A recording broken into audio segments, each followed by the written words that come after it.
Pemain film dan YouTuber Erika Charlina menegaskan dirinya melaporkan DJ Panda, lelaki yang diduga menghamilinya, ke Polda Metro Jaya.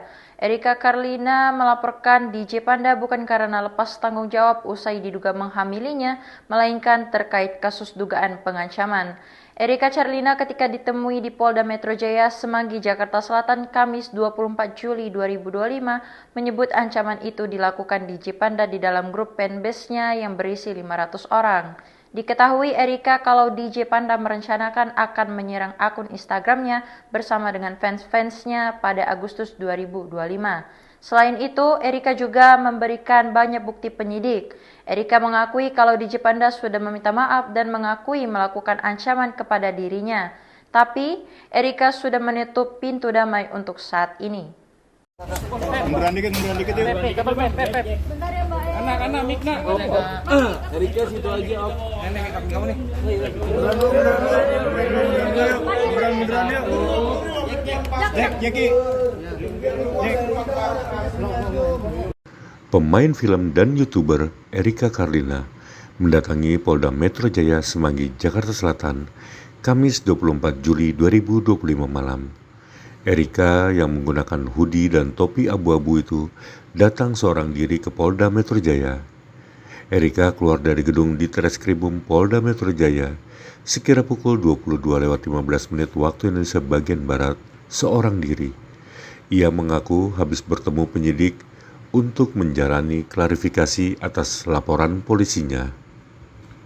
Ketika dimintai ketegasan orang yang dilaporkan adalah DJ Panda, Erika membenarkannya. Aku cuma datang untuk melanjutkan proses hukum yang emang sudah berjalan. Masih bukti-bukti juga pengancaman yang berbahaya untuk janin aku. Sama ada saksi-saksi yang bersedia banget untuk jadi saksi salah satu yang ada di dalam grup itu. Ancaman apa itu sih? Ancamannya banyak, aku nggak bisa kasih tahu ke kalian. Intinya Mungkin kronologi dulu Pak supaya juga clear Pak, dengan clear Pak. Ya kronologi seperti apa Pak? kronologinya, oke, kronologinya memang aku emang menutupi kandungan aku memang sampai 9 bulan ini. Cuman karena adanya pengancaman ini, jadi aku harus mau nggak mau demi janin aku harus ngomong juga. Jadi makanya aku bawa ke jalur hukum. Berapa orang sih yang ngacam? Apa bentuk ancamannya? Berapa orang yang Ada 500 orang ya di dalam grup itu. Cuman bentuk pengancamannya aku nggak bisa kasih tahu ke kalian. Itu kapan Kak kejadian ancamannya Kak? Bulan Juli, 21 Juli. Berarti hanya satu orang doang Kak yang di Orang aja Kak?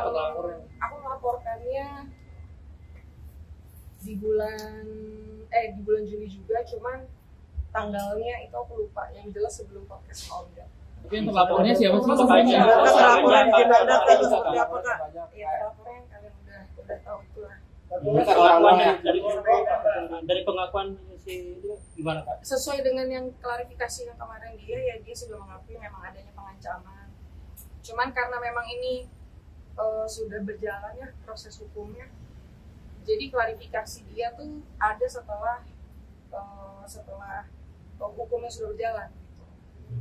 Bayar, tapi dari Brevi sendiri tadi upload udah mau berdamai dengan DJ Panda. Bayar sendiri seperti apa, mau cabut laporan atau gimana Pak? Kalau itu aku lihat nanti dulu sih, karena kan memang kan dia harus datang dulu ke sini kan.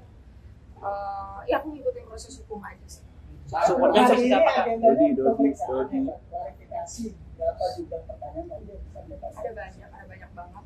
Termasuk juga saksi-saksi yang tadi pada datang kan, jadi aku temenin juga. Saksinya ada 2 orang dari grup yang 500 orang itu. Kak ini Ini ya berarti tidak apa Kak? Supportnya dari mana? Supportnya ya Brevi semangatin aku terus sih. Ini setelah ini mungkin sudah apa? Setelah kelahiran itu mungkin dari mungkin akan support sudah apakah dia sudah mau ngasih tanggung jawab? Ya bentuknya pasti masih ya support aja sih, sampai di sini masih support terus.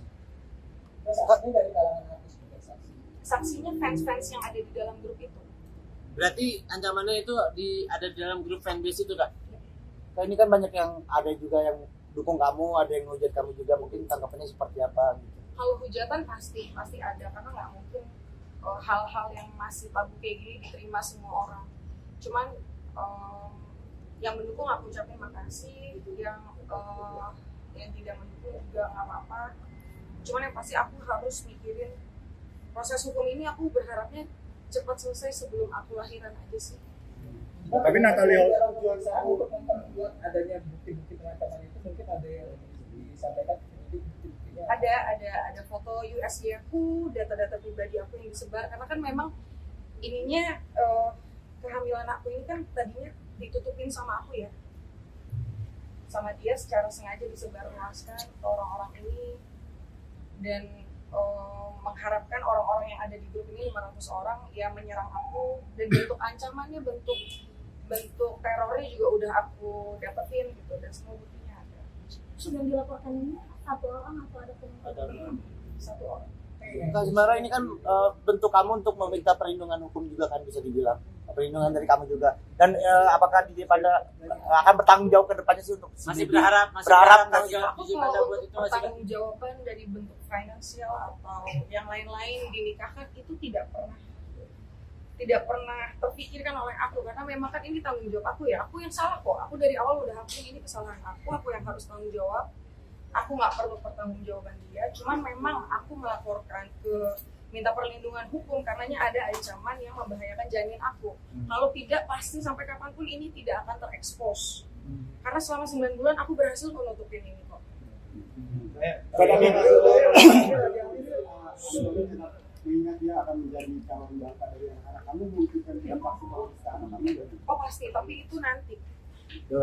Yang jelas sekarang yang terpenting kondisi kesehatan janin aku dulu, mental aku dulu, kedepannya nanti bisa lebih. Kalau misalnya dia mau Oh itu aku belum bisa tahu. Mbak, KR. video parodi dari Natalie sendiri seperti apa Kak? Mungkin ada komentar. Kalau video dari Natalie, aku secara personally aku nggak pernah kenal ya sama Natalie. Maksudnya aku tidak pernah berteman dan tidak pernah ada masalah juga. Jadi kalau misalnya memang video parodi itu memang ditujukan kepada aku ya, kalau memang karena Natalie ada itikat baik, minta maaf pasti aku maafin, karena kan ngeliat dia juga ibu punya anak ya. Dia punya anak, juga dia pernah, ya dia single parent juga, jadi pasti aku maafin kalau dia minta maaf. Tapi sampai sejauh ini belum ada. Belum. Di Jepang udah ada Belum. Komunikasi terakhirnya gimana tuh? Komunikasinya dia ada chat memang. Chatnya itu pengen ke rumah, tadi katanya dia ke rumah aku. Cuman aku kan memang udah ke rumah sakit, tadi baru dari rumah sakitnya, jadi nggak ketemu. makanya dari sini penegasan tadi terlapor nama ini di Jepang. Yes. Untuk kondisi janin sendiri harus seperti apa Kak? Sampai sekarang yang masih flek-flek aja sih, mungkin karena kecapean kan. Karena aku harus bolak-balik tadi dari rumah sakit terus ke polisi. Jadi ya itu aja. Jadi banyak yang bilang kalau nggak begitu kelihatan Kak. 8 kata Agustus. Mas Bro mungkin Aku nggak ada lawyer, aku nggak pakai kuasa hukum. Saya banyak yang bilang kalau kakak Alasannya mungkin belum butuh aja.